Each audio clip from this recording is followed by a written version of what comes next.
Il est 20 h à Kinshasa, 1 heure de plus à Bunagana, au Nord Kivu. C'est l'heure de vous informer. Voici les titres de l'actualité de ce vendredi 31 octobre.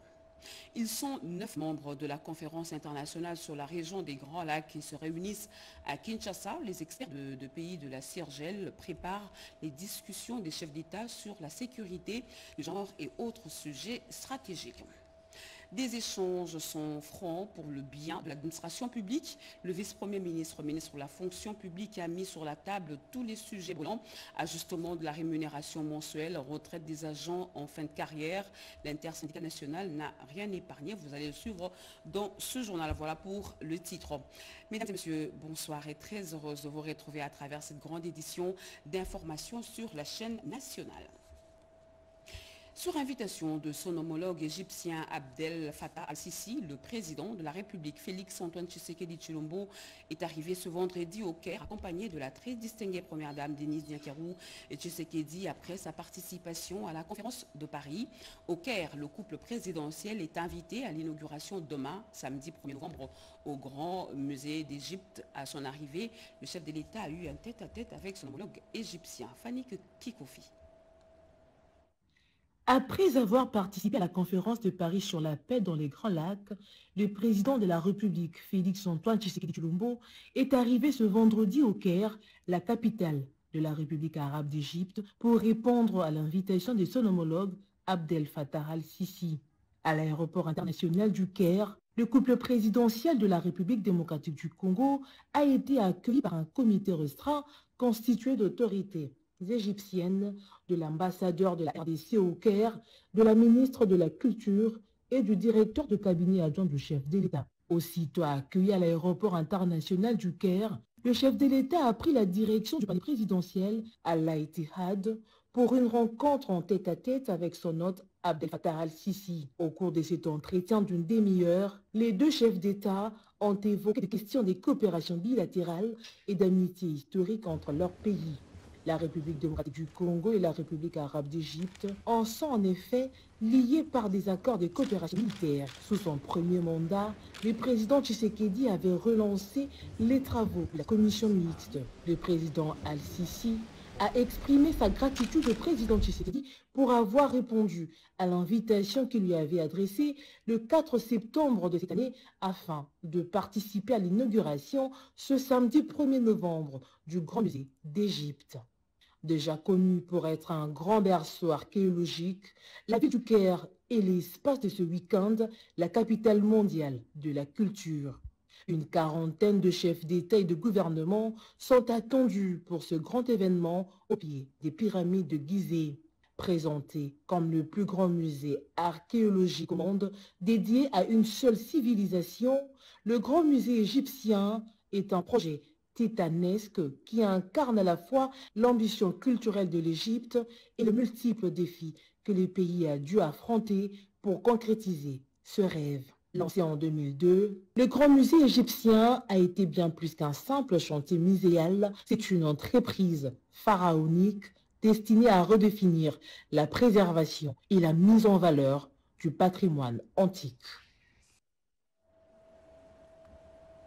Et comment renforcer la réponse humanitaire et soutenir les efforts de stabilisation, notamment en République de ce forum international qui s'est tenu hier jeudi à Paris en France. Le président de la République, Félix-Antoine Tshisekedi Tshilombo, y a participé. Ces assises est une initiative franco-togolaise qui a réuni plusieurs chefs d'État et partenaires internationaux. Regardez. La communauté internationale au chevet de l'Est de la République démocratique du Congo et de la région de Grand Lac, c'est le cas de le dire, pour la rencontre humanitaire de ce jeudi 30 octobre 2025 organisée par la France, la conférence des soutiens à la paix et à la prospérité dans la région des Grands Lacs. C'est dans cette optique que le président de la République Félix-Antoine Tshisekedi Tshilombo est arrivé ce jeudi à Paris pour participer à la conférence des soutiens à la paix et la prospérité dans la région des Grands Lacs. Le chef de l'État a foulé le sol de la capitale française en compagnie de la distinguée première dame Denise Diakerou Tshisekedi. Après les cérémoniales d'accueil à l'aéroport, les cortèges présidentiels s'est ébranlé vers le centre-ville de Paris. Deux temps forts ont marqué la visite de travail du président de la République à Paris à l'invitation de son homologue de la République française, Emmanuel Macron. D'abord, la rencontre de deux chefs d'État au palais de l'Élysée en présence du président du Conseil des ministres du Togo, Faure Gnassingbé, en marge de la conférence de soutien à la paix et la prospérité dans la région de Grand Lac.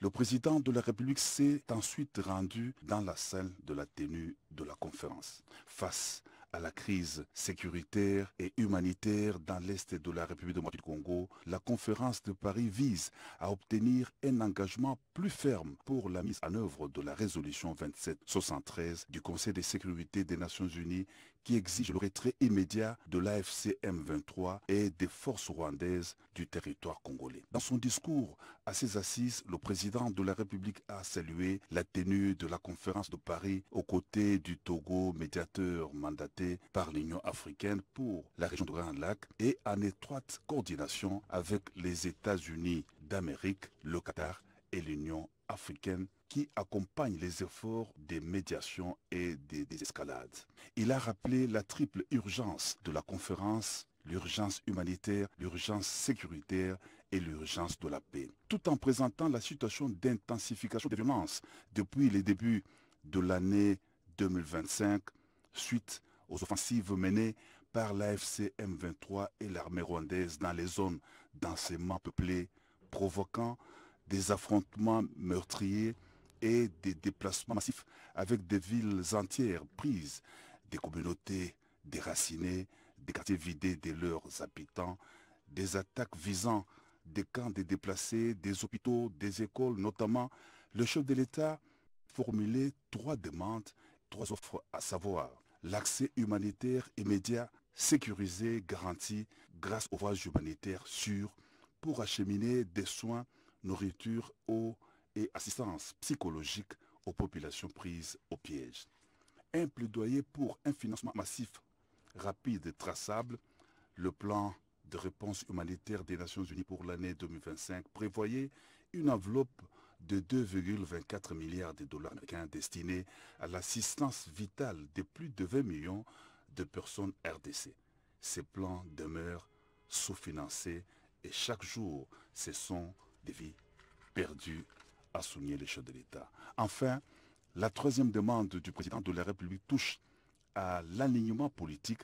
Le chef de l'État a souhaité que chaque partenaire, chaque État, chaque organisation régionale ou internationale s'engage à soutenir l'application effective de la résolution 2773 du Conseil de sécurité des Nations Unies, a appelé clairement et sans ambiguïté au retrait de l'AFC M23 des zones qu'il occupe et au retrait des forces étrangères du territoire congolais. Toute paix durable commence par la fin de l'occupation d'une partie du territoire congolais, a conclu le président de la République. Ce que nous demandons, c'est la justice. Ce que nous demandons, c'est la paix, une paix durable.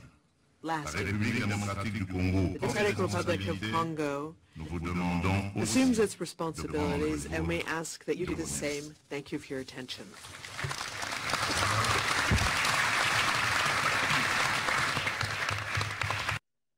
De retour au pays, le président de la République vient de signer une série d'ordonnances. La lecture avec Roger Kalanga, porte-parole adjoint du président de la République. Bonsoir, monsieur Roger.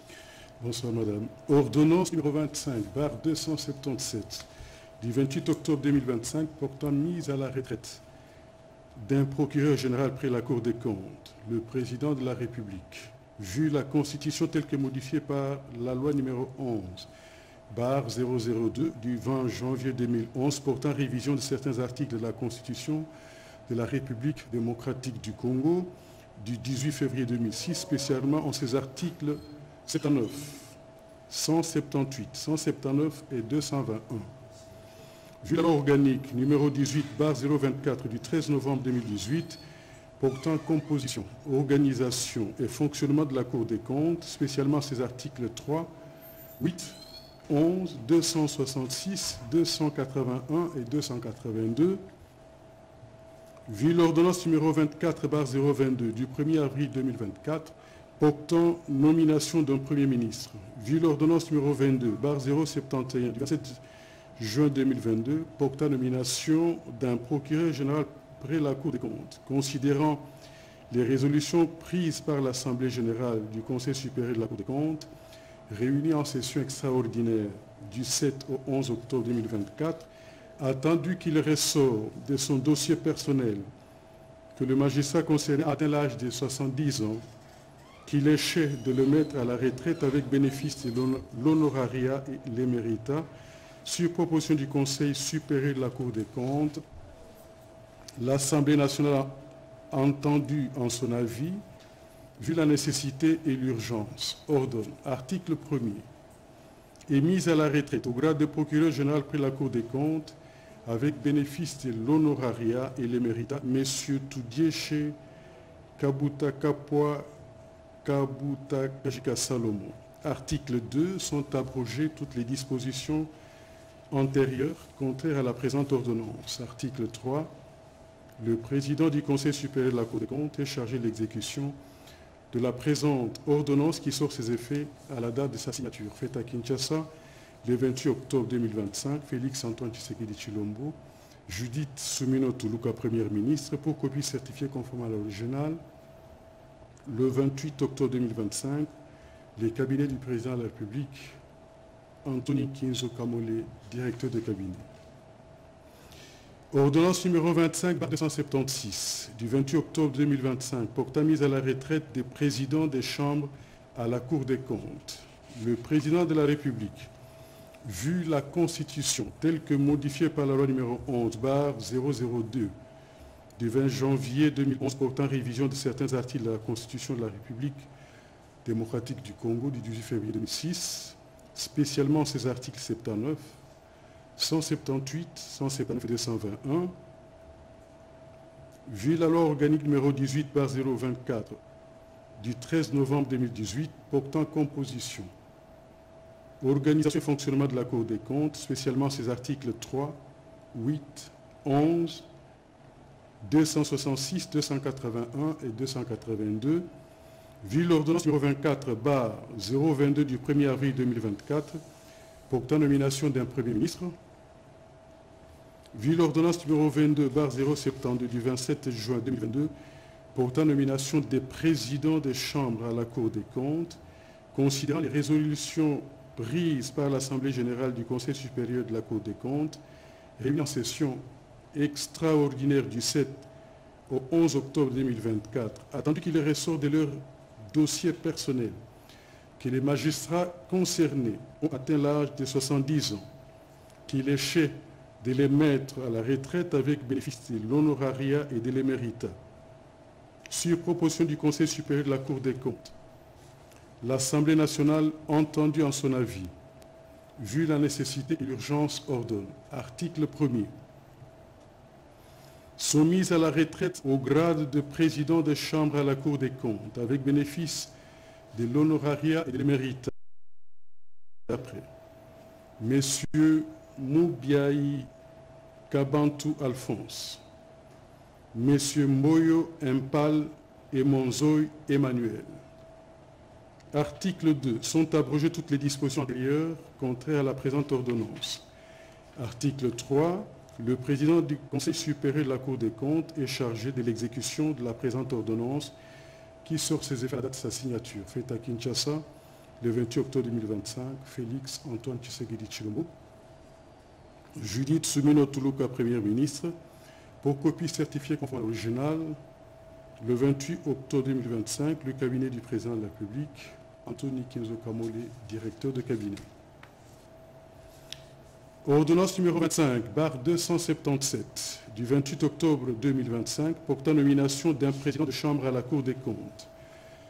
Le président de la République, vu la Constitution telle que modifiée par la loi numéro 11/002 du 20 janvier 2011 portant révision de certains articles de la Constitution de la République démocratique du Congo du 18 février 2006, spécialement ses articles 79, 178, 179 et 221, vu la loi organique numéro 18/024 du 13 novembre 2018 portant composition, organisation et fonctionnement de la Cour des comptes, spécialement ses articles 3, 8, 11, 266, 281 et 282, vu l'ordonnance numéro 24/022 du 1er avril 2024 portant nomination d'un Premier ministre, vu l'ordonnance numéro 22/073 du 27 juin 2022 portant nomination des conseillers maîtres à la Cour des comptes, considérant les résolutions prises par l'Assemblée générale du Conseil supérieur de la Cour des comptes réunie en session extraordinaire du 7 au 11 octobre 2024, vu le dossier personnel de l'intéressé, sur proposition du Conseil supérieur de la Cour des comptes, l'Assemblée nationale entendue en son avis, vu la nécessité et l'urgence, ordonne, article 1er, est nommé président de chambre à la Cour des comptes, M. Takamba Kimbodi Rigo. Deux sont abrogés. Dispositions antérieures contraires à la présente ordonnance. Article 3, le président de la Cour des comptes est chargé de l'exécution de la présente ordonnance qui sort ses effets à la date de sa signature. Fait à Kinshasa le 28 octobre 2025, Félix Antoine Tshisekedi Tshilombo, Judith Soumino Tuluka, Première ministre, pour copie certifiée conforme à l'original. Le 28 octobre 2025, le cabinet du président de la République, Anthony Nkezo Kamole, directeur de cabinet. Ordonnance numéro 25/278 du 28 octobre 2025 portant nomination d'un conseiller maître à la Cour des comptes. Le président de la République, vu la Constitution telle que modifiée par la loi numéro 11/002 du 20 janvier 2011 portant révision de certains articles de la Constitution de la République démocratique du Congo, 18 février 2006, spécialement ses articles 79, 178, 179 et 221, vu la loi organique numéro 18/024 du 13 novembre 2018, portant composition, organisation et fonctionnement de la Cour des comptes, spécialement ses articles 3, 8, 11, 266, 281 et 282, vu l'ordonnance numéro 24/022 du 1er avril 2024 portant nomination d'un Premier ministre, vu l'ordonnance numéro 22/074 du 27 juin 2022 portant nomination des conseillers référendaires à la Cour des comptes, considérant les résolutions prises par l'Assemblée générale du Conseil supérieur de la Cour des comptes, réunie en session extraordinaire du 7 au 11 octobre 2024, vu le dossier personnel de l'intéressé sur proposition du Conseil supérieur de la Cour des comptes, l'Assemblée nationale entendue en son avis, vu la nécessité et l'urgence. Article 1er. Est nommé conseiller maître à la Cour des comptes, M. Bongonza Basakarigo Richard. Article 2. Sont abrogées toutes les dispositions antérieures contraires à la présente ordonnance. Article 3. Le président du Conseil supérieur de la Cour des comptes est chargé de l'exécution de la présente ordonnance qui sort cette date de sa signature. Fait à Kinshasa, le 28 octobre 2025, Félix Antoine Tshisekedi Tshilombo, Judith Soumino Tuluka, Première ministre, pour copie certifiée conforme à l'original, le 28 octobre 2025, le cabinet du président de la République, Anthony Nkezo Kamole, directeur de cabinet. Ordonnance numéro 25/279 du 28 octobre 2025 portant nomination des membres du conseil d'administration et de la direction générale d'un établissement public dénommé Fonds forestier national en cycle FFN. Le président de la République, vu la Constitution telle que modifiée et complétée par la loi numéro 11/002 du 20 janvier 2011 portant révision de certains articles de la Constitution, spécialement ces articles 69, 79 et 81. Vu la loi numéro 08/009 du 7 juillet 2008 portant dispositions générales applicables aux établissements publics, vu l'ordonnance numéro 24/88 du 11 octobre 2024 portant organisation et fonctionnement du gouvernement, modalités de collaboration entre le président de la République et le gouvernement, ainsi qu'entre les membres du gouvernement. Vu l'ordonnance numéro 22/003 du 7 janvier 2022 fixant les attributions des ministères. Vu l'ordonnance numéro 24/022 du 1er avril 2024 portant nomination d'un Premier ministre. Vu l'ordonnance numéro 25/0247 du 7 août 2025 portant nomination des vice-premiers ministres, des ministres d'État, des ministres délégués, des vice-ministres, vu tel que modifié et complété à ce jour le décret numéro 13/056 du 13 décembre 2013 portant public des établissements publics. Vu le décret numéro 09/24 du 21 mai 2009 portant création, organisation et fonctionnement du Fonds forestier national à abrégé FFN, spécialement ses articles 9, 10 et 19, vu les dossiers personnels considérant la nécessité et l'urgence, sur proposition du gouvernement, ordonne. Article. Sont nommés membres du conseil d'administration du Fonds forestier national en abrégé FFN. Les noms, post-noms et prénoms suivent. Monsieur Kouta Mwanakuta Rigobert. Chimanga Dominique. Madame Mishika Chichima Nadine. Monsieur Lombi Wakawisa Richard. Madame Bassaki Yenga Élysée. Article 2. Sont nommés aux fonctions en regard de leur nom les personnes ci-après.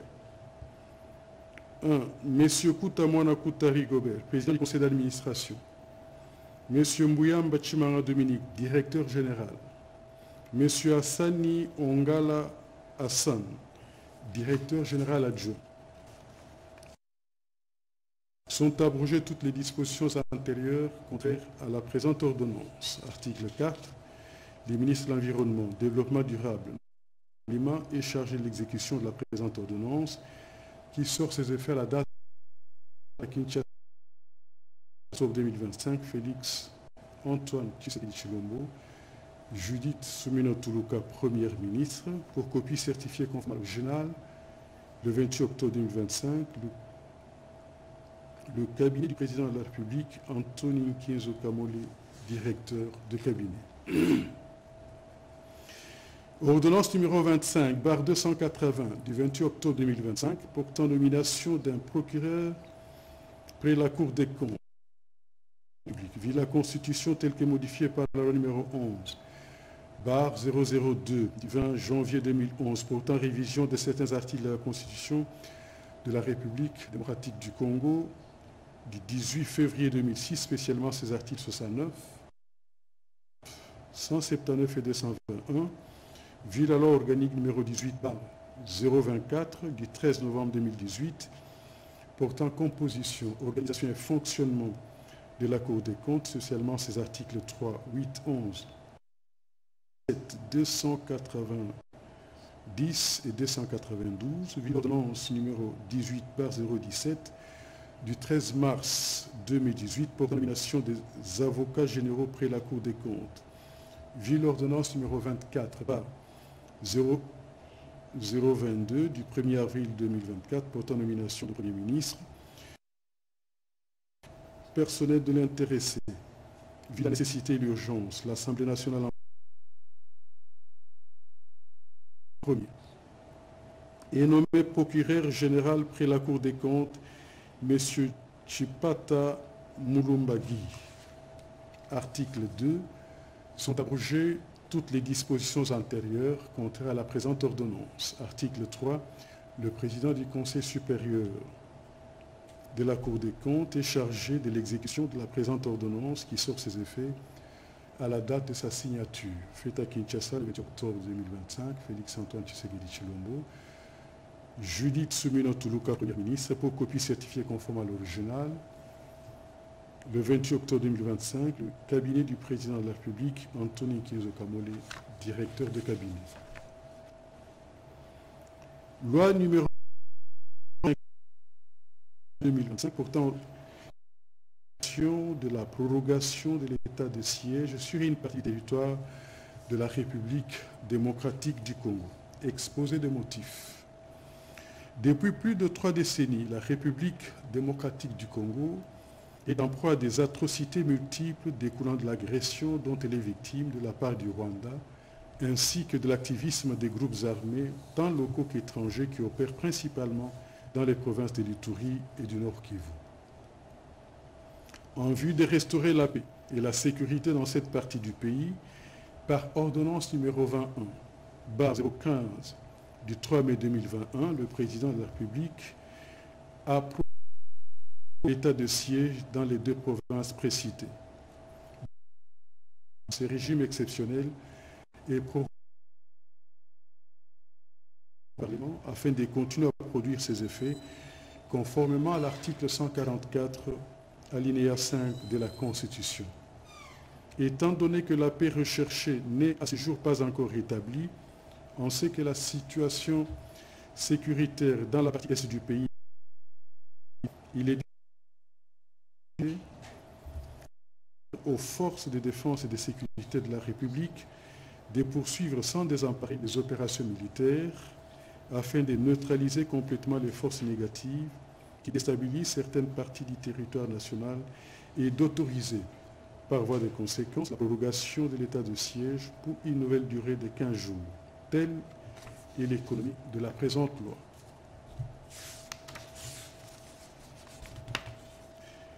Loi numéro 25/052 du 30 octobre 2025 portant autorisation de la prorogation de l'état de siège sur une partie du territoire de la République démocratique du Congo. L'Assemblée nationale et le Sénat ont adopté. Le président de la République promulgue la loi dont l'article 1er est autorisé conformément à l'article 144, alinéa 5 de la Constitution, une période de 15 jours prenant cours le 3 novembre 2025 dans les provinces de l'Ituri et du Nord Kivu, la prorogation de l'état de siège proclamée par l'ordonnance numéro 21/015 du 3 mai 2021. Article disposition antérieure. Présente loi. Article 3. La présente loi entre en vigueur à la date de sa promulgation.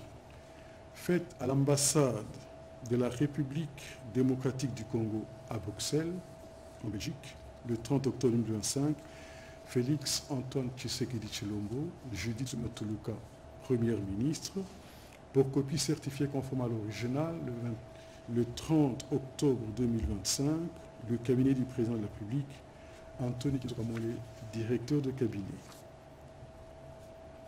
Et enfin, ordonnance numéro 25/282 du 30 octobre 2025, portant prorogation de l'état de siège dans une partie du territoire de la République démocratique du Congo. Le président de la République, vu la Constitution telle que modifiée par le numéro 11/002 du 20 janvier 2011 portant révision de certains articles de la Constitution de la République démocratique du Congo du 18 février 2006, spécialement ses articles 61, 69, 79, 85, 144, 145 et 156, alinéa 2, vu la loi numéro 25/052 du 30 octobre 2025 portant autorisation de la prorogation de l'état de siège sur une partie du territoire de la République démocratique du Congo en son article 1er, vu tel que complété à ce jour l'ordonnance numéro 21/015 du 3 mai 2021 portant proclamation de l'état de siège sur une partie du territoire de la République démocratique du Congo, spécialement son article 1er, vu tel que modifié et complété à ce jour l'ordonnance numéro 21/016 du 3 mai 2021 portant mesures d'application de l'état de siège sur une partie du territoire de la République démocratique du Congo, vu l'ordonnance numéro 24/88 du 11 octobre 2024 portant organisation et fonctionnement du gouvernement, modalités de collaboration entre le président de la République et le gouvernement, ainsi qu'entre les membres du gouvernement, vu l'ordonnance numéro 22/003 du 7 janvier 2022 fixant les attributions des ministères, vu l'ordonnance numéro 24/022 du 1er avril 2024 portant nomination d'un Premier ministre, vu l'ordonnance numéro 25/247 du 7 août 2025 portant nomination des vice-premiers ministres, des ministres d'État, des ministres délégués, des vice-ministres, vu l'arrêt sous R. Con 50 du 6 mai 2021 de la Cour constitutionnelle siégeant en appréciation de la constitutionnalité de l'ordonnance numéro 1/016 du 3 mai 2021 sur l'état des sièges sur une part la nécessité lui ordonne. Article 1er. Est prorogé pour une durée de 15 jours, prenant cours l'ordonnance numéro 21/015 du 3 mai 2021, telle qu'est complétée à ce jour, portant proclamation de l'état de siège du territoire de la République démocratique du Congo.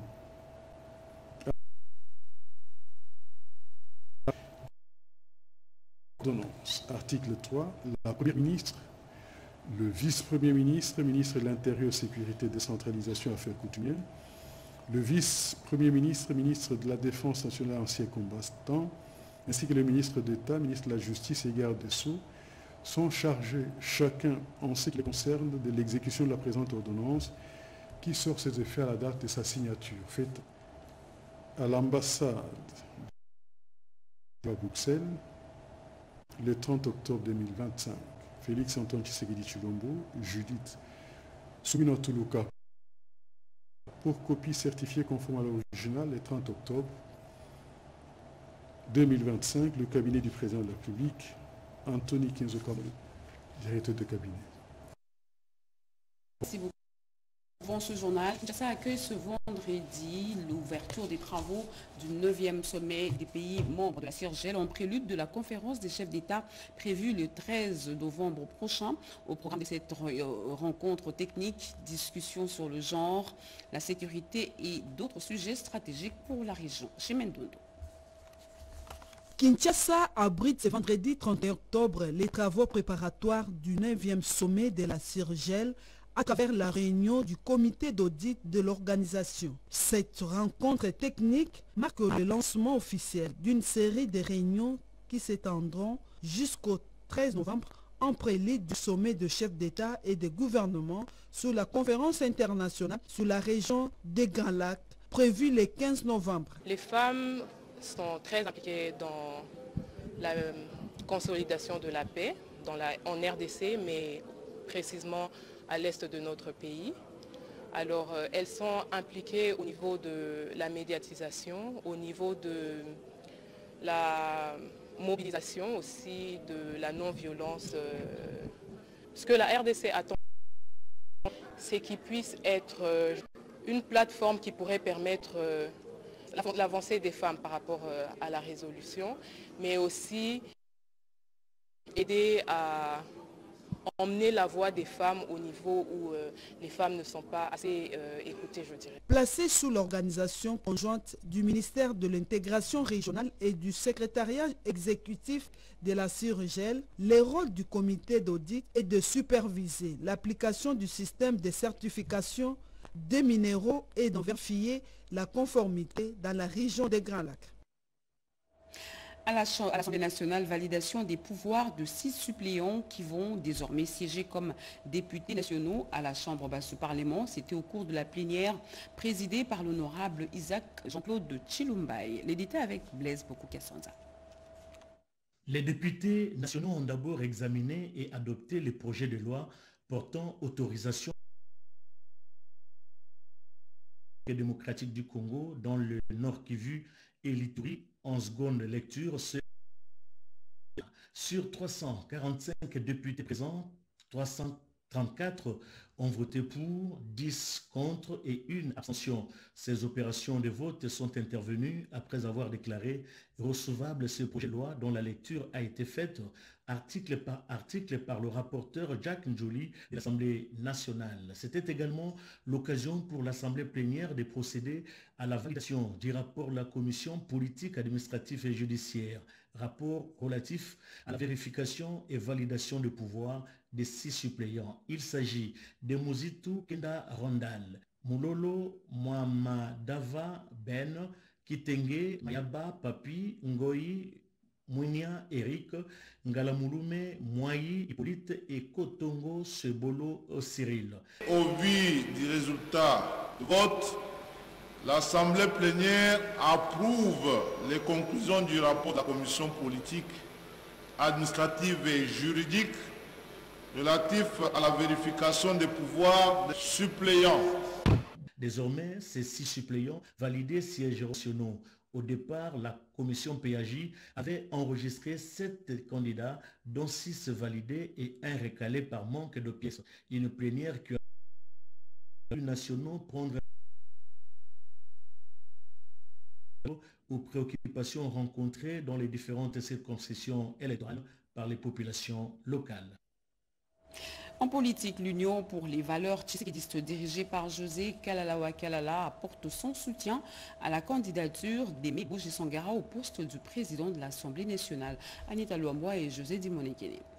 Cadres et membres de l'Union pour les valeurs tshisekidistes, UVT en sigle, parti cher à l'honorable premier vice-président du Sénat, José Kalala Wakalala, membre du présidium de l'Union sacrée de la Nation, remercions la haute autorité de référence de l'Union sacrée de la Nation, son Excellence Félix Antoine Tshisekedi Tshilombo, pour le choix porté sur la personne de l'honorable Aimé Bougie Sangara Bamaniouroué en l'investissant candidat commun de la majorité parlementaire au perchoir de la Chambre basse du Parlement. UVT soutient la candidature de l'honorable Aimé Bougie Sangara. Elle est convaincue que ces derniers remplissent toutes les conditions requises pour présider aux décisions de l'Assemblée nationale en matérialisant la vision politique de son Excellence, Monsieur le Président de la République, chef de l'État. UVT croit fermement que les aptitudes intables, ses compétences avérées, son patriotisme, sa longue expérience acquise au service de la nation et sa loyauté envers le chef de l'État sont des atouts majeurs grâce auxquels il conduira avec succès l'Assemblée nationale. UVT appelle ses députés nationaux et ceux d'autres formations politiques à un vote massif en faveur du candidat commun de la majorité parlementaire. La bataille pour la présidence de la Chambre basse du Parlement prend un nouveau tournant. Ce vendredi, le groupement AFDCA, cher au deuxième vice-président du Sénat, Modeste Bati, apporte officiellement son soutien à la candidature d'Aimé Bougie Sangara, candidat unique de l'Union sacrée de la Nation.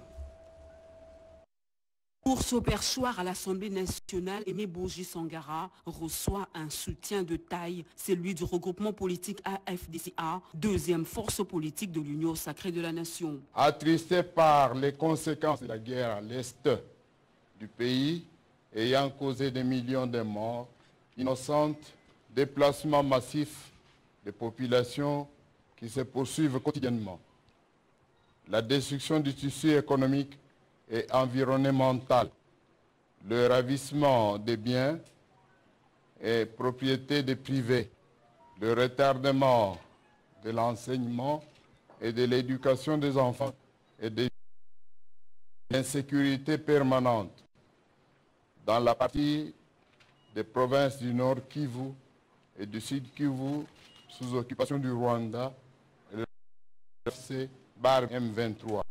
Considérant l'atteinte à la souveraineté et à l'intégrité territoriale de notre pays, la République démocratique du Congo par le Rwanda et le concours de l'AFC Bar M23, face au risque de l'enlisement et de balkanisation de la RDC, nous exigeons la stricte et urgente application de la résolution 2773 du 21 février 2025 du Conseil des Nations Unies.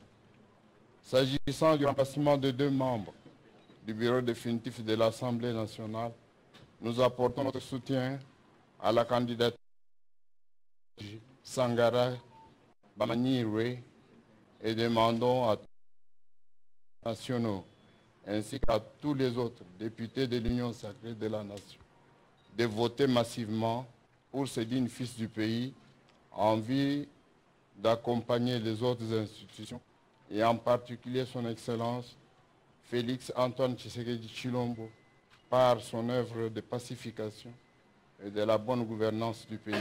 Les élus FDC à tous les niveaux et les chefs des partis sociétaires de la FDCA ont également saisi cette occasion pour exiger la stricte et urgente application de la résolution 2773 datée du 21 février 2025 du Conseil de sécurité des Nations Unies sur la RDC.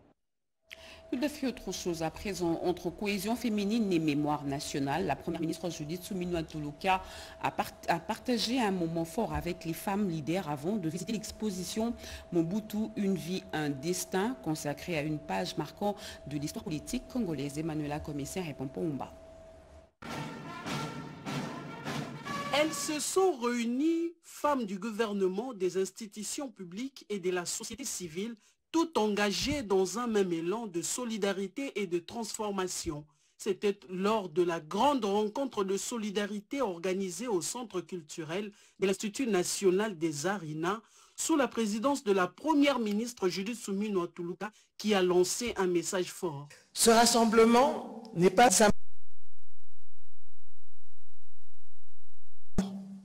un appel à l'unité de nos aspirations. La solidarité féminine peut s'incarner pour construire un avenir égalitaire. Car, quelle que soit leur position dans la société, la solidarité est la clé pour ouvrir les portes véritables. À l'heure où le monde commémore les 25 ans de la résolution 1325 des Nations Unies sur les femmes, la représentation féminine au sein du gouvernement est passée de 27% en 2021 à 32% en 2025, un progrès salué comme le signe d'une détermination nationale à promouvoir l'égalité et l'inclusion.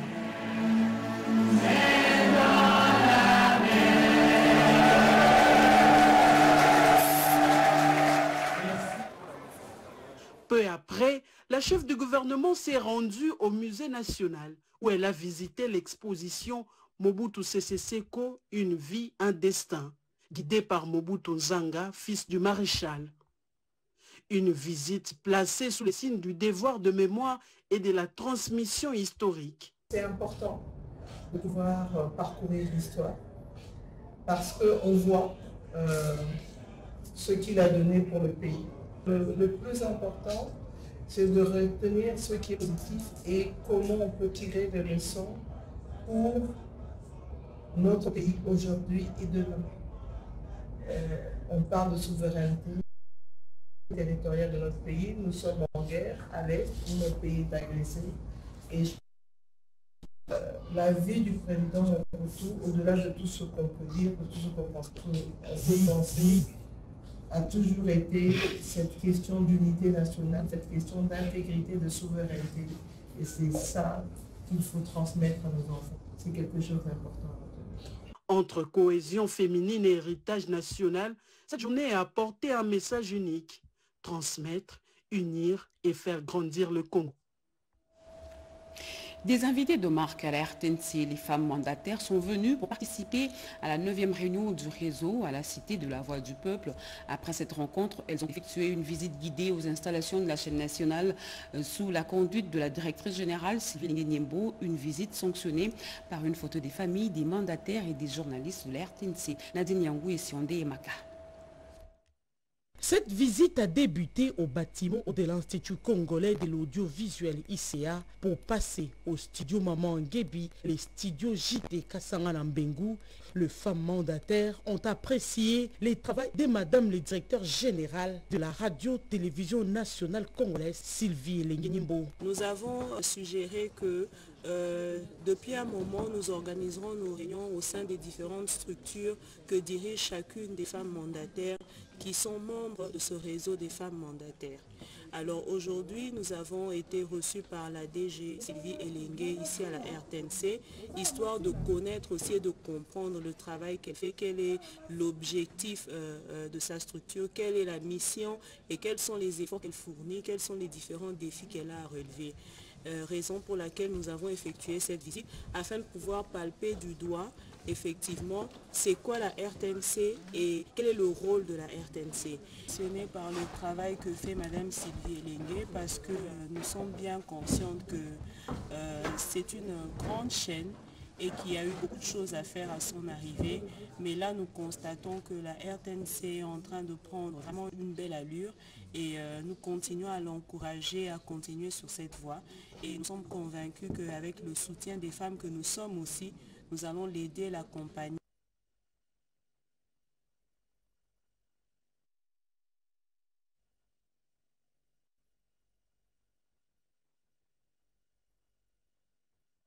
Veuillez nous excuser pour ces petits couacs techniques. Prenons cette nouvelle, parlons de cette démarche de l'Institut des musées nationaux qui s'inscrit dans la droite ligne de la mise en conformité et de la bonne gestion du patrimoine public national placé sous sa responsabilité. L'Institut, par le truchement de sa direction générale, tire l'attention de tous les détenants ou exploitants des antennes de communication, de relais ou de radio installées sur le site de l'échangeur de l'IMT qu'ils sont tenus de se présenter à la direction générale de l'IMNC 4423 boulevard Triomphal, commune de Lingala, pour identification et régularisation. Le directeur général Simon Siala compte sur leur sens civique et le respect de la réglementation de chacun. Images et commentaires dans nos prochaines éditions.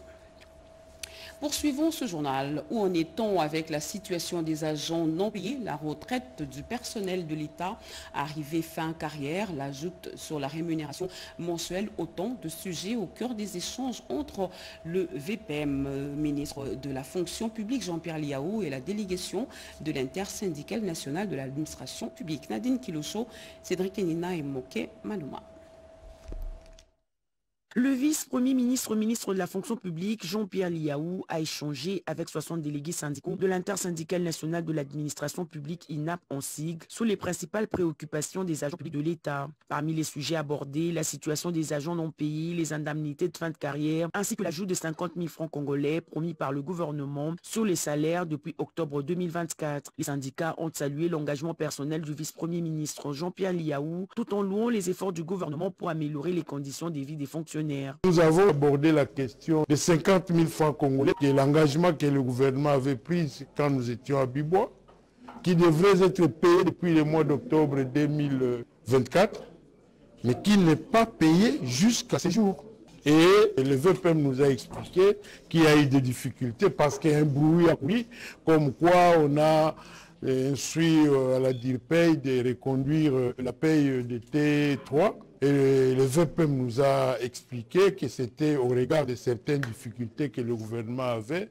Mais après réflexion, le ministre du Budget, le ministre des Finances et la première ministre, ils sont tombés d'accord qu'on donne 25 000 francs congolais parce qu'on devrait intégrer également les nouveaux magistrats et les professeurs d'université qui attendaient aussi quelque chose. Aux agents, nous leur disons que les 25 000 autres restants, on va nous les payer soit au T1, soit au T2 de l'année 2026. Nous avons chuté en beauté, tout s'est bien passé. C'est une habitude que nous avons de réfléchir avec le vice-premier ministre sur les devenirs de la fonction publique, sur les devenirs de l'administration publique et sur les devenirs du fonctionnaire. Un dialogue franc dans la continuité des réformes engagées pour une fonction publique plus juste et plus humaine.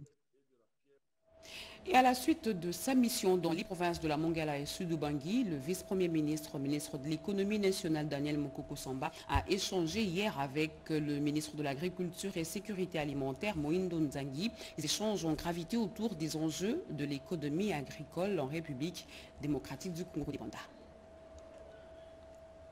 Deux membres du gouvernement central, soucieux de voir la vision du chef de l'État prendre corps, celle de la revanche du sol sur les sols, se retrouvent autour d'une table, chacun aux côtés de son équipe pour réfléchir comment redynamiser cette chaîne de valeur et ainsi garantir la sécurité alimentaire des Congolais. Le vice-premier ministre ministre de l'économie nationale, Daniel Mukoko Samba, a présenté à son collègue, le ministre de l'Agriculture, les réalités récoltées sur le terrain lors de sa tournée économique en province, en rapport avec ses ministères. Pour l'économiste national, il est impérieux pour le gouvernement de faire revivre les entreprises agricoles dormantes pour booster l'économie du pays.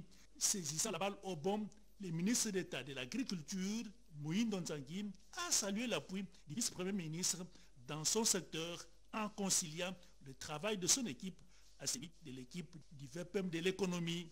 Les deux ministres se sont convenus de mettre en place une équipe conjointe de deux ministères pour une étude de faisabilité, comme le témoigne Moïse Nzangi.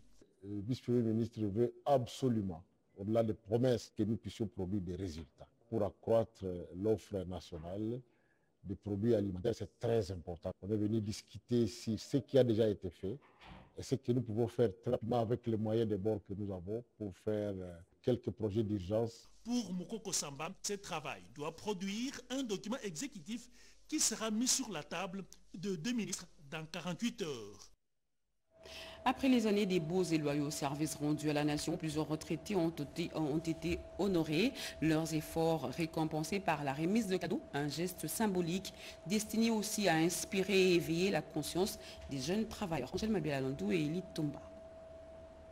C'est devenu aussi rare que surprenant alors que la retraite honorable est un droit. Dans les entreprises publiques, c'est devenu un luxe que tous ne peuvent pas se permettre. Le président de la République, Félix-Antoine Tshisekedi Tshilombo, s'était déplacé il y a quelques mois à Lunatra pour le départ à la retraite des agents éligibles. Le ministre du portefeuille l'a fait il y a peu à la RVA. Une volonté politique affichée au plus haut niveau que toutes les autres entreprises doivent suivre. À la Société nationale de loterie, on s'est rangé derrière le chef de l'État en envoyant à la retraite une centaine d'agents, avec chacun selon son grade. Le premier lot concerne 17 personnes. C'est le couronnement d'une carrière professionnelle exemplaire.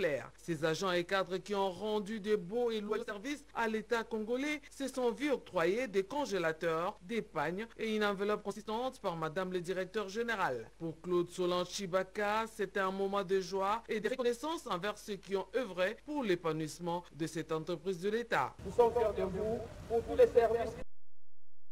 Vous avez passé toute votre vie, depuis votre jeunesse jusqu'à ce jour.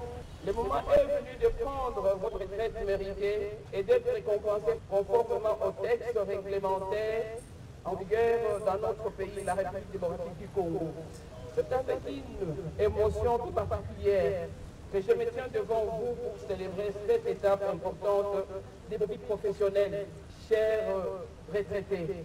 Bénéficiant ainsi de la confiance et de l'excellence Monsieur le Président de la République, chef de l'État, Félix-Antoine Tshisekedi Tshilombo, dans sa vision de réformer la zonale.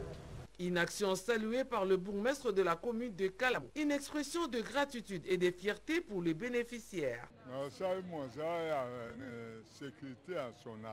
J'ai œuvré pendant 35 ans dans la société zonale comme gardien. Ma joie est d'être bénéficiaire des avantages des services et ma retraite. J'exhorte mes collègues à avoir confiance et à continuer à travailler pour l'avancement de cette société.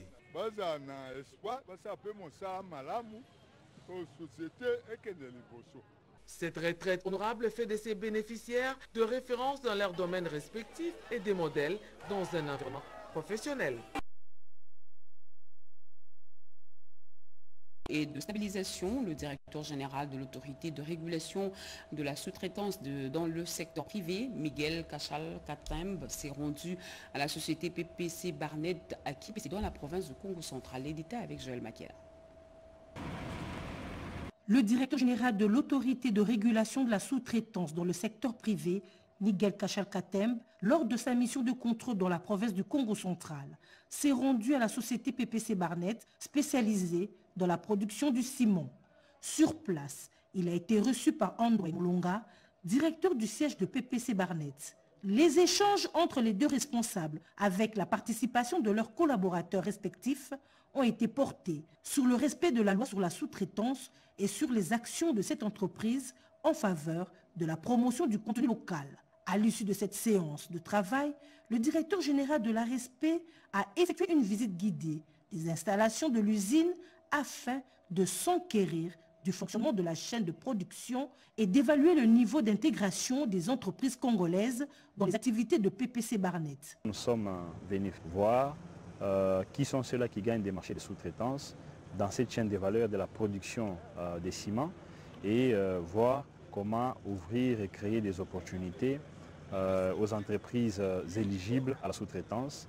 Et nous appelons la population congolaise à faire confiance au président de la République, chef de l'État, qui est en train de poser des jalons solides aujourd'hui et pour l'avenir de l'entrepreneuriat dans notre pays. Cette visite s'inscrit dans la poursuite de la mission de contrôle et de sensibilisation à grande échelle initiée par le directeur général Miguel Kachal-Katembe en vue d'assurer la mise en œuvre effective de la loi sur la sous-traitance et de renforcer la participation des opérateurs économiques congolais dans le secteur privé pour étendre davantage la concrétisation de la vision du président de la République, Félix Antoine Tshisekedi Tshilombo, en ce qui concerne la création de la classe moyenne congolaise. Le géant minier chinois Zijin Mining ambitionne de renforcer ses investissements en RDC à travers ses filiales locales. Dans cette dynamique, le ministre des Mines, Watum Kabamba, effectue actuellement une mission de travail en Chine où il a visité les installations stratégiques de l'entreprise. Regardez. En visite officielle en Chine, le ministre des Mines, Louis Watum Kabamba, a effectué une visite de terrain chez Zijin Mining Group, l'un des 3 plus grands groupes miniers au monde. Invité par le géant chinois, le ministre était accompagné du président du conseil d'administration de la cominière, des membres de son cabinet et des représentants diplomatiques de la RDC en Chine. Cette visite s'inscrit dans le cadre du renforcement de la coopération minière entre la République démocratique du Congo et ses partenaires stratégiques pour une meilleure transformation locale des ressources nationales. Déjà présentes en RDC à travers les projets de Kamoa, Kakula, Comus et Manono en partenariat avec la cominière, Zijin Mining a réaffirmé son engagement à investir davantage dans les infrastructures, le transport et la transformation locale des minerais sur le sol congolais. Le ministre a salué cette volonté qui s'inscrit dans la vision du chef de l'État, le président Félix Antoine Tshisekedi Tshilombo, mise en œuvre sous le leadership de Madame la Première ministre Judith Suminwa Tuluka.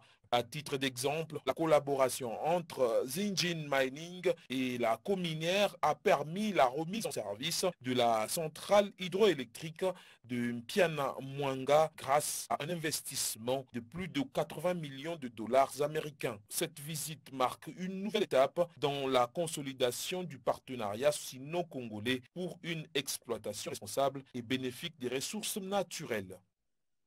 Le 31 octobre de chaque année, le monde entier célèbre la Journée internationale de l'épargne, une belle occasion de rappeler que chaque franc, chaque dollar mis de côté est un pas vers la sécurité financière et la réalisation des projets personnels ou familiaux. À Kinshasa et à Lubumbashi, les institutions financières ont profité de cette occasion pour sensibiliser les populations à l'importance de l'épargne. Odilon Kayuma.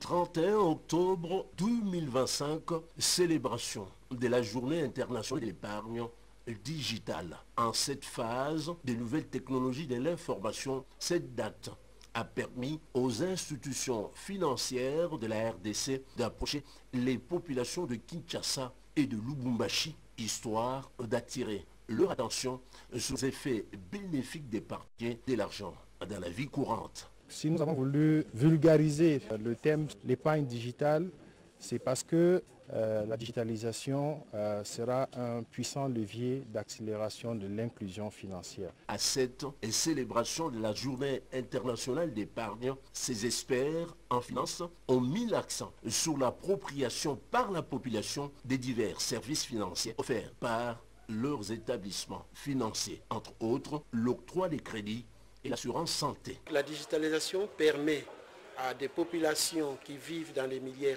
où il n'y a pas d'agence physique d'institution de pouvoir épargner ou de pouvoir même contacter des crédits et de pouvoir même faire leur transfert des fonds. Avec juste 1000 francs, ils peuvent ouvrir un compte et avoir accès à nos différents produits, notamment l'application digitale, pour vraiment avoir cette accessibilité-là directe à leur compte et faire différentes transactions. Face au faible taux de bancarisation auquel est confrontée la RDC, les institutions financières ont la lourde tâche, celle d'éduquer la population congolaise afin que celle-ci cultive l'esprit d'épargne digitale pour un avenir meilleur et sécurisé. Les coordonnateurs de plusieurs instituts supérieurs et universitaires de Kinshasa se sont rendus hier jeudi à l'ambassade des États-Unis pour déposer un mémorandum de plaidoyer et de soutien. Ils saluent l'accord direct RDC-USA redépendant.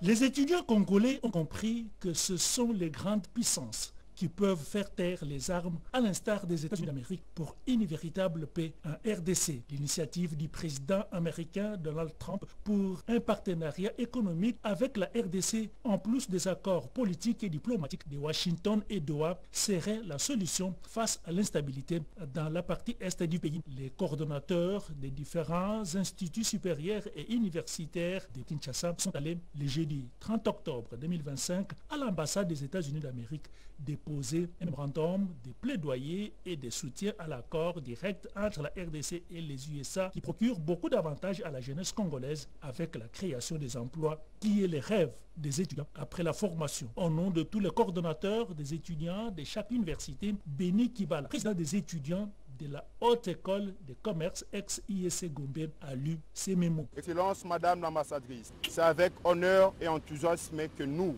coordonnateurs et présidents des étudiants des universités et instituts supérieurs de la ville de Kinshasa, transmettons nos amitiés sincères au peuple américain et tout particulièrement à la communauté étudiantine des États-Unis.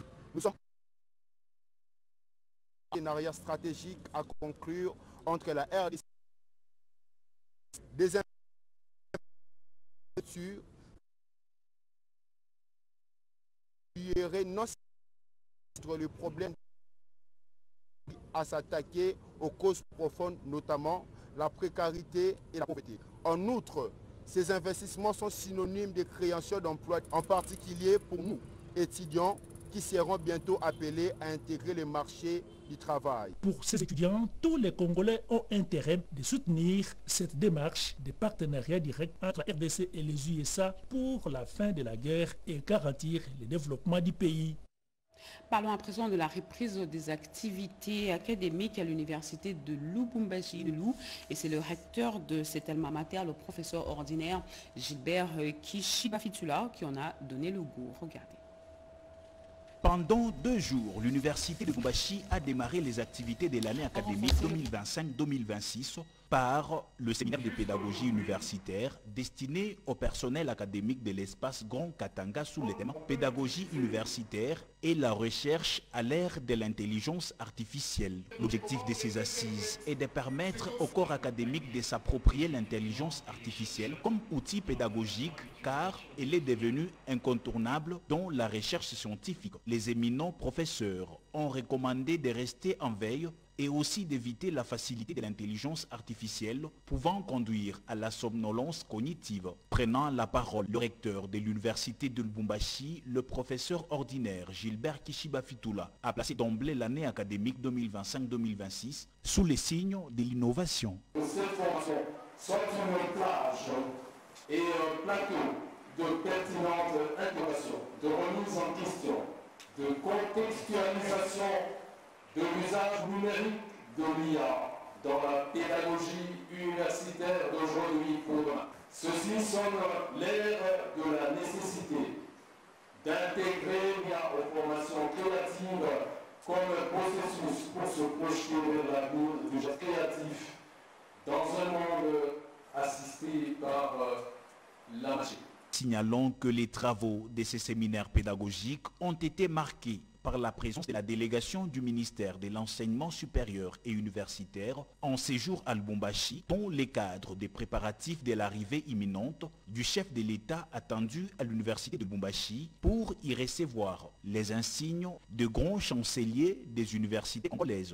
Donc ce séminaire pédagogique vient combler un peu ce déficit qu'il peut y avoir dans l'utilisation des outils d'intelligence artificielle pour d'abord nous mettre à niveau, mais aussi améliorer la manière dont nous faisons nos prestations. D'un point de vue de la recherche, à nouveau, les étudiants utilisent de plus en plus cet outil, souvent abusivement. Alors ce séminaire vient à nouveau combler ce déficit de qualité que nous remarquons. Donc nous, enseignants, nous allons sortir d'ici avec un bagage renforcé. Nous allons acquérir des outils pour mieux utiliser l'intelligence artificielle, pour mieux encadrer nos étudiants aussi dans le domaine de la recherche. Votre instant des vérifications des faits, nous recevons ce soir Diane Balaka. Bonsoir Diane. Bonsoir Sandra.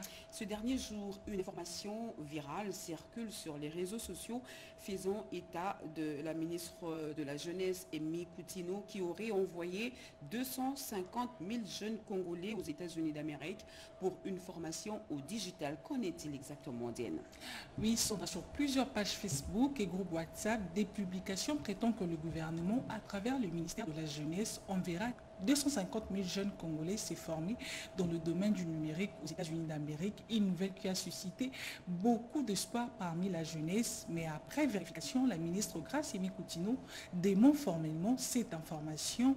Aucune annonce officielle n'a été faite ni par le ministère ni par l'ambassade américaine à Kinshasa. Selon les cabinets de la ministre, il s'agit d'une fausse information qui ne repose sur aucun programme réel du gouvernement. L'innovation du journal de la Radio-Télévision nationale congolaise de fact-checking. Nous traquons les rumeurs pour vous et remettons les faits à leur place. Et justement, nous avons remis les faits à leur place. Alors cette rumeur qui a suscité beaucoup d'espoir chez les jeunes était complètement infondée. Merci Diane Balaka. Merci Sandra Niangé. Renforcer le capital humain pour une transition juste en République démocratique du Congo, c'est le thème au cœur de la 6e édition du forum Ketobatu, lancé ce jour à Kinshasa. Ces assises réunissent décideurs, experts et jeunes leaders autour des enjeux liés à la transition écologique, économique et sociale du pays. Mirendeki.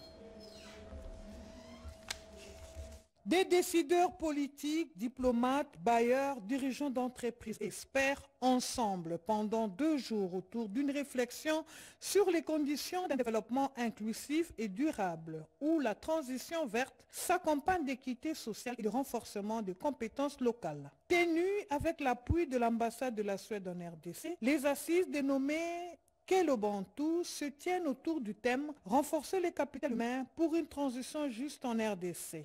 Cette 6e édition du forum Kelobantu est consacrée à 5 années de dialogue, de recherche et d'action autour du capital humain en RDC. Nous proposons un programme ambitieux que nous espérons va pouvoir impacter positivement le développement du pays. Il y a 4 piliers qui sont proposés. Un projet d'académie minière, il y a un projet qui touche les médias, un projet qui touche la diaspora et un projet qui touche le leadership féminin. Forum marqué également par la présentation de projets phares, fruits de 5 années d'échanges et d'initiatives au sein des Kelobantu avec une reconnaissance de mérite. Pour cette 6e édition, Kelobantu réaffirme son ambition, celle de passer du dialogue à l'action en plaçant le capital humain au cœur d'une transition juste et durable en RDC. Il sied de noter que ces sessions pratiques et interactives visent à outiller les leaders et décideurs pour relever les défis émergents liés à la transition écologique, économique et sociale de la RDC. L'inspection générale des finances s'apprête à lancer une mission de contrôle portant sur le dernier trimestre 2025 au sein des entreprises publiques. Le chef de service Christophe Bitassi-Moi a fait cette annonce hier jeudi lors d'une réunion avec l'Association nationale des établissements et entreprises du portefeuille. Regardez. L'inspection générale de finances poursuit sans désemparer son rôle des gendarmes de finances publiques en RDC. L'Association nationale des établissements publics et entreprises du portefeuille, ANEP, a conduit ses sociétaires au siège de l'IGF pour une réunion d'échange convoqué par le numéro 1 de l'IGF, Christophe Bitassi-Mouabaï. La rencontre était axée d'abord sur l'annonce d'une autre vague d'émissions d'encadrement, l'établissement de périmètres opérationnels ainsi que des objectifs de ces missions. L'inspecteur général de finances, le chef de service Christophe Bitassi-Moua, a résumé l'essentiel de la rencontre en termes d'une évaluation triennale des résultats et des projections d'ici la fin de l'année 2025. Au-delà de ce qui se faisait toujours, l'encadrement des dépenses et des recettes, nous allons faire l'état des lieux de ces entreprises en reculant sur 3 ans, de manière à ce que nous ayons une idée précise sur la santé de toutes ces entités publiques, de manière à ce que nous puissions savoir si, en définitive, le travail de l'inspection générale des finances a produit des effets positifs ou pas. Pour les mandataires publics, ces cadres d'échange leur permettent de soulever les préoccupations rencontrées dans l'exercice de leurs fonctions en rapport avec le travail des inspecteurs de finances en mission dans leurs entreprises. Pour rappel, il s'est tenu en date du 20 août dernier une rencontre avec les mandataires qui a permis à l'IGF d'étoffer un mémorandum qui a été déposé auprès de Madame la Première ministre Judith Souminois concernant les avantages de mandataires publics au vu des déficits sur les mesures d'application constatées sur les terrains. La RDC mise sur l'expertise angolaise pour révolutionner ses infrastructures routières. En visite à Luanda, le ministre des ITPR, John Banza, a signé plusieurs accords stratégiques visant à moderniser les routes, garantir leur durabilité et renforcer les projets transfrontaliers à Kabamba. Des retours du forum sur le financement des infrastructures à Luanda, le ministre des Infrastructures et Travaux publics, John Banza Lunda, a présenté une vision ambitieuse, mettre fin aux routes éphémères et bâtir des ouvrages conçus pour durer jusqu'à 50 ans à l'image du modèle angolais. Selon lui, l'Angola, voisin de plus de 2500 km, offre un exemple de réussite dans la reconstruction post-conflit. L'Angola, qui a connu la guerre pendant près de 30 ans, est en train de faire un pas de géant dans le domaine des infrastructures. Il n'est pas mauvais de s'inspirer des bons exemples et puis d'améliorer notre stratégie, notre approche. Sous l'impulsion du président Félix-Antoine Tshisekedi, le ministre entend réformer les normes des constructions routières pour garantir la durabilité et la qualité des ouvrages publics. Deux partenariats stratégiques sont déjà en cours. Plusieurs investisseurs angolais, acteurs majeurs du développement d'infrastructures, sont attendus à Kinshasa de la semaine prochaine pour collaborer sur des nouveaux projets transfrontaliers, notamment Mbandangu, Kipangulu, Kananga, Kalambambouji et Dembo, frontières angolaises. J'ai eu le bonheur d'échanger avec les acteurs qui ont révolutionné les infrastructures en Angola. D'ici la semaine prochaine, ces investisseurs viendront ici, chez nous, très satisfaits de cette immersion, de voir comment les autres sont en train de faire. Mais nous croyons, avec le président Félix-Antoine Tshisekedi, nous allons faire mieux. Avec cette nouvelle dynamique, la RDC veut passer des routes précaires à des infrastructures d'excellence capables de relier durablement le pays à l'ensemble du continent africain. Revenons au pays, à la phase primature du budget où Adolphe Muzito a reçu une délégation du Fonds monétaire international en mission à Kinshasa. Les échanges ont gravité autour du budget 2026 et ont abordé des réformes à moyen terme déjà mises en œuvre en République démocratique du Congo lors d'une réunion hautement technique. Anita Luamboa et Chikobi Ponda. Le vice-premier ministre en charge du budget, Adolphe Muzito, a reçu une délégation du Fonds monétaire international conduite par Calixte Aopoxy, chef de mission pour la RDC. Les échanges ont porté principalement sur le budget 2026 et les réformes à moyen terme mises en œuvre par le gouvernement congolais. Donc les discussions se sont portées sur les recettes, les efforts qui sont prévus, les mesures de collecte de recettes en 2025 et 2026 qui sous-tendent le budget. Nous avons également parlé des dépenses pour voir comment améliorer la qualité du contrôle des dépenses pour que le budget tienne dans un certain équilibre. Et à la fin de la mission, on pourra faire une évaluation. Mais les discussions se passent dans une ambiance cordiale Les discussions se poursuivent au niveau de la vice-primature du budget, du ministère des Finances et des autres ministères concernés. La délégation du FMI prévoit d'effectuer une évaluation technique dans le cadre du programme en cours entre la RDC et l'institution de Bretton Woods. L'enjeu de cette mission à une convergence de vues entre le gouvernement congolais et le FMI à travers le respect des engagements pris par Kinshasa dans le cadre du programme en cours. Et les femmes leaders quinoises étaient à l'Assemblée provinciale pour dénoncer avec la dernière énergie l'absence totale d'une représentante féminine dans le gouvernement provincial du gouverneur Daniel Bumba Lubaki. Alain Bikaï. Le ton est monté ce jeudi 30 octobre devant les sièges de l'Assemblée provinciale de Kinshasa. Plusieurs femmes leaders réunies au sein du collectif des femmes quinoises acquises au changement ont dénoncé la composition du nouveau gouvernement provincial dirigé par Daniel Bumba Lubaki, totalement dépourvu des représentantes féminines. Dans un mémorandum lu devant la presse, ces femmes estiment que ce gouvernement est anticonstitutionnel et viole l'article 14 de la Constitution ainsi que la loi sur la mise en œuvre de la parité. Elle rappelle que la parité n'est pas une faveur, mais une exigence légale. Toute gouvernance excluant les femmes est illégitime et discriminatoire. Les manifestantes ont été reçues par le président de l'Assemblée provinciale, Lévin Bouta, qui a promis d'examiner la question d'urgence et de la soumettre à la plénière. L'État congolais s'est engagé sous le leadership du chef de l'État, son Excellence Félix Antoine Tshisekedi Tshilombo, champion de la masculinité positive, à promouvoir une gouvernance inclusive à tous les niveaux. En agissant à l'encontre de cette vision, le gouvernement provincial de Kinshasa tourne le dos non seulement à la loi, mais aussi à la volonté politique du chef de l'État de construire un Congo équitable, respectueux des droits des femmes. Pour rappel, le 15 octobre dernier, le gouverneur Daniel Bumba avait remanié son équipe, écartant Yvette Tembo Koulenfouka, unique femme du précédent gouvernement. Un acte que les militants qualifient de recul grave dans la lutte pour l'égalité des genres et de la vision du chef de l'État, Félix Antoine Tshisekedi Tshilombo, champion de la masculinité positive. 63 ans déjà depuis que la République de l'Ouganda a accédé à son indépendance, l'événement a été célébré avec faste en République démocratique du Congo à Kinshasa. Tous les ressortissants ougandais vivant dans la capitale se sont retrouvés autour de leur ambassadeur pour célébrer cette journée historique. Eric Kabamba. Autour de leur ambassadeur, ces centaines de ressortissants ougandais vivant à Kinshasa ont célébré avec faste le 63e anniversaire de l'indépendance de leur pays. Une journée historique pour l'Ouganda.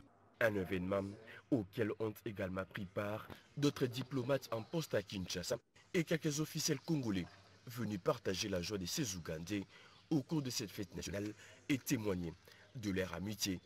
Devant ces grands publics, l'ambassadeur ougandais en RDC, Kalissa Farid, a mis en avant les bonnes relations diplomatiques entre les RDC et l'Ouganda qui partagent depuis toujours des intérêts économiques communs et les efforts de coopération multiformes. 63 ans d'indépendance nous permettent justement de faire des efforts pour pouvoir renforcer nos liens et surtout notre développement pour soutenir l'unité dans la diversité. Nous ne tenons ici pas comme des individus, nous serons encore un peuple qui partage une même destinée. Construire ensemble un progrès socio-économique. Au nom du gouvernement congolais, le ministre de l'Agriculture, Moïndo Nzangi, a mis en lumière l'excellente collaboration militaire entre le FARDC et l'UPDF pour l'RDC. Sous le leadership du président Félix Tshisekedi Tshilombo, la coopération militaire entre les pays est effective. Le FARDC et l'UPDF sont engagés sur les terrains communs pour lutter contre le terrorisme à territoire de Béni. À cette occasion, je voudrais vraiment féliciter la République de l'Ouganda pour la coopération positive. Des moments de discours qui ont juste après laissé place à la culture avec la projection des richesses de l'Ouganda, suivi de la remise symbolique des prix à l'ambassadeur ougandais et aux représentants congolais. C'est là ainsi une collaboration tournée vers le renforcement de relations bilatérales. Laurent Batumona vient de s'entretenir avec le gouverneur de la province du Kwilu en prélude de la 13e conférence des gouverneurs qui se tiendra au mois de décembre prochain dans cette province. Le détail avec Renette Koulonga. C'est dans le cadre de préparatifs de la 13e session de la conférence du gouverneur des provinces prévue en décembre 2025 dans la province du Kwilu que le gouverneur Philippe Akamituna a été reçu par le patriarche Laurent Batumona Kandkam. Accompagné de son ministre provincial des infrastructures et travaux publics, le gouverneur est venu échanger avec cette haute personnalité politique de sa province afin de recueillir des orientations stratégiques à la veille de ces rendez-vous républicains de grandes envergures. Le patriarche Laurent Batumona Kandkam, président du regroupement politique d'alliance des acteurs attachés au peuple, autorité morale du mouvement de solidarité pour le changement, l'unique haut représentant du Kwilu au présidium de l'Union sacrée de la nation, a salué l'initiative et encouragé le gouverneur à faire de cette conférence un véritable cadre de redynamisation du développement provincial. J'ai eu l'idée d'approcher un des notables de notre province à la personne de Laurent Batumona pour réfléchir sur l'organisation de cette conférence. Et j'ai été flatté d'une oreille attentive. Juste après l'entretien avec le gouverneur du Kwilu, l'autorité morale du mouvement de solidarité pour le changement, Laurent Batumona Kandkam a présidé la matinée avec l'interfédéral de Lukunga, Jean-Pierre Mwanda Lutete, sur la politique de l'heure. Le chef est venu pour nous donner de l'éclaircissement sur la question politique de l'heure, celle de la candidature au niveau de l'Assemblée nationale. Je crois que la position de notre autorité morale, c'est le soutien au chef de l'État. Le MCC range derrière le chef de l'État, Félix-Antoine Tshisekedi Tshilombo, pour des solutions idoines. Et à l'autorité de l'aviation civile, l'heure est aux échanges fructueux entre le banc syndical et l'employeur sur la convention collective. Jean-Pierre Nolodemazo. L'ouverture officielle des travaux est intervenue le lundi 27 octobre à Kinshasa, ceci sous la présidence de Madame Natacha Emmanuela Bolumbo, directeur général adjoint de l'ACRDC. Dans son mot d'ouverture, Madame Bolumbo a rappelé que ces négociations marquent une étape importante dans la consolidation du climat social au sein de cette institution. Elle a également insisté sur la nécessité d'un dialogue sincère, constructif, orienté vers la stabilité sociale tout en donnant les lignes directrices devant guider l'ensemble des travaux. La convention collective que nous allons négocier ensemble n'est pas un simple document administratif. Elle est l'expression d'un pacte social fondé sur la responsabilité, le respect, le dialogue, la reconnaissance mutuelle et la recherche de l'équilibre entre les impératifs de performance de l'AAC et les aspirations réellement exprimées de ses agents à travers le syndicat que vous êtes. Pour le président de la délégation syndicale de l'ACRDC Le Monde Congolo, ces discussions sont abordées dans un esprit d'ouverture et de responsabilité. Bâtir ensemble la convention collective, c'est affirmer la volonté commune d'avancer dans un climat de coopération loyale, de respect mutuel et de partenariat équilibré. Ces 5 jours de travaux permettront d'examiner point par point la convention collective afin d'en actualiser le contenu et de l'adapter aux réalités du moment. Débuté le lundi dernier, la formation des inspecteurs techniques sous le thème « Le contrôle technique de construction » organisé par le bureau Veritas Bivac en sigle a été clôturée ce vendredi. Les détails avec Christine Lenzo, Grace Maosso et Guillaume Kassou. Cette formation organisée par le bureau Veritas RDC a eu pour objet de former les inspecteurs techniques sur le contrôle qui permettra d'améliorer leur façon de travailler sur le terrain. Aujourd'hui, avec cette formation, nous avons un plus qu'on n'en avait pas hier dans les contrôles de surveillance des chantiers. David Loutete, ingénieur, formateur et expert, a démontré les aléas de service qui font l'objet de ces contrôles techniques. Les modules ont mis du doigt sur la réglementation. Il faut rendre le contrôle technique de construction obligatoire comme ça se fait dans les autres pays.